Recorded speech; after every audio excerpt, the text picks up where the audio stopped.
Hare Krishna everyone, we are continuing to read The Science of Self-Realization, the book by His Divine Grace, Srila A.C. Bhakti-Vedanta Swami Prabhupada, Chapter 2, Choosing a Spiritual Master, and this section is called The Absolute Necessity of a Spiritual Master. It's a speech given by Srila Prabhupada at the Vyasa Puja of his spiritual master, Bhaktisiddhanta Saraswati Goswami Maharaj. Continuing. Gentlemen, although it is imperfectly that we have been enabled by His grace to understand the sublime messages of our Acharya Deva, Om Vishnupad Paramahamsa Parirajikacharya, Shri Srimad Bhaktisiddhanta Saraswati Goswami Maharaj, we must admit that we have realized definitely that the divine message from His holy lips is the congenial thing for suffering humanity. All of us should hear Him patiently. If we listen to the transcendental sound without unnecessary opposition, He will surely have mercy upon us. The Acharya's message is to take us back to our original home, back to God. Let me repeat, therefore, that we should hear Him patiently, follow Him in the measure of our conviction, and bow down at His lotus feet for releasing us from our present causeless unwillingness for serving the Absolute and all souls. From the Gita we learn that even after the destruction of the body, the Atma or the soul is not destroyed. He is always the same, always new and fresh. Fire cannot burn him, water cannot dissolve him, the air cannot dry him up, and the sword cannot kill him. He is everlasting and eternal, and this is also confirmed in the Srimad Bhagavatam 10.84.13.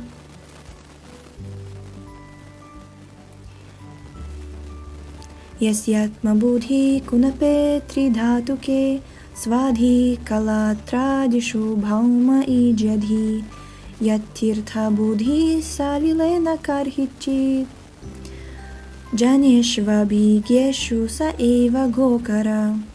Quote, anyone who accepts this bodily bag of three elements, bile, mucus, and air, as his self, who has an affinity for an intimate relationship with his wife and children, who considers his land worshipable, who takes bath in the waters of the holy places of pilgrimage, but never takes advantage of those persons who are in actual knowledge, he is no better than an ass or a cow.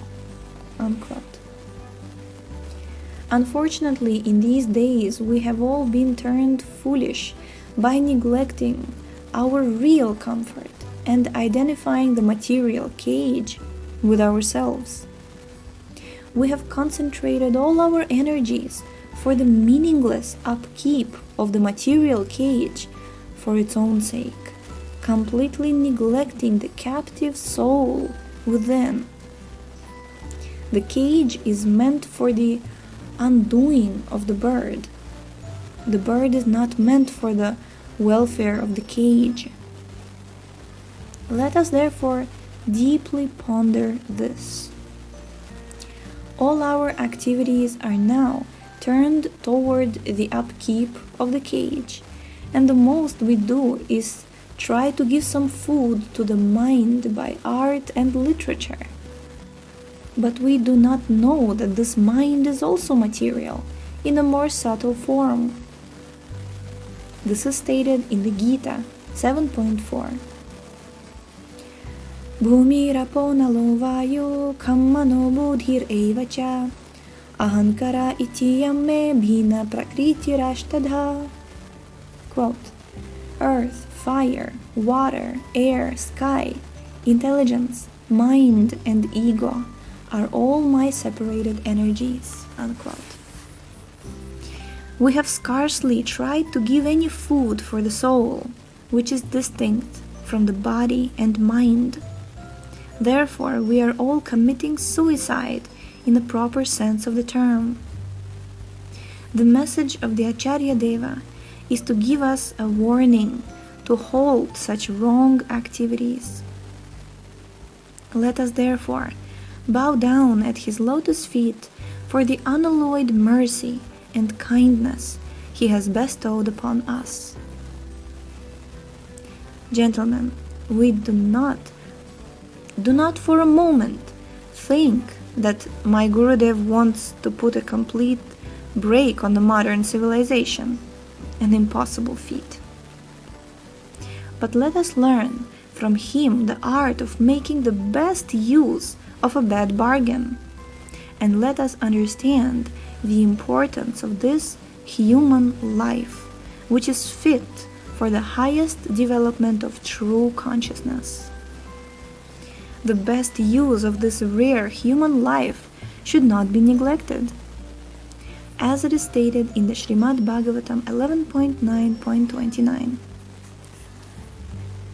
Ladva sudurlabamidam bahusambhavante manusyamarthadam anityamapi hadhira turnam yate tanapated anumrityu yavan nishreyasaya vishaya kalu sarvata syat. Quote, this human form of life is obtained after many, many births, and although it is not permanent, it can offer the highest benefits. Therefore, a sober and intelligent man should immediately try to fulfill his mission and attain the highest profit in this life before another death occurs. He should avoid sense gratification, which is available in all circumstances. Unquote. Let us not misuse this human life in the vain pursuit of material enjoyment, or, in other words, for the sake of only eating, sleeping, fearing, and sensuous activities. The Acharya Deva's message is conveyed by the words of Sri Rupa Goswami. Bhakti Rasamrita Sindhu 1.2, 255 to 256. Anasaktasya vishayan yatharthamupayunjataha nirbandha Krishna sambandhe yuktam vairagyam uchyate prapanchika taya buddhya hari sambandhi vastuna mumukshubhir parityago vairagyam falgu katyate. Quote, one is said to be situated in the fully renounced order of life if he lives in accordance with Krishna consciousness. He should be without attachment for sense gratification and should accept only what is necessary for the upkeep of the body. On the other hand, one who renounces things that could be used in the service of Krishna under the pretext that such things are material does not practice complete renunciation. Unquote. The purport of these shlokas can only be realized by fully developing the rational portion of life, not the animal portion.